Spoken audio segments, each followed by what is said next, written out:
Team India దక్షిణాఫ్రికా మధ్య ప్రారంభమయ్యే వన్డే సిరీస్ కోసం రంగం సిద్ధమైంది.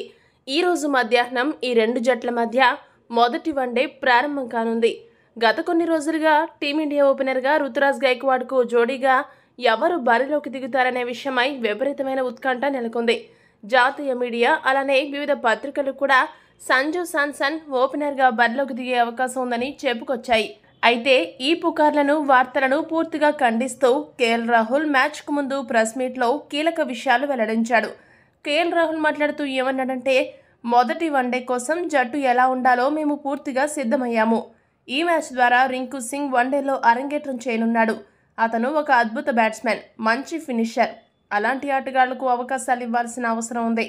అలానే సంజు శాంసన్ కూడా జట్టులో ఉంటాడు. కానీ అందరూ అనుకుంటున్నట్లు సంజు శాంసన్ ఓపెనర్గా రాడు. మ్యాచ్ పరిస్థితుల్ని బట్టి 5 లేదా 6వ స్థానంలో బ్యాటింగ్కి వస్తాడని కేఎల్ రాహుల్ చెప్పుకొచ్చాడు.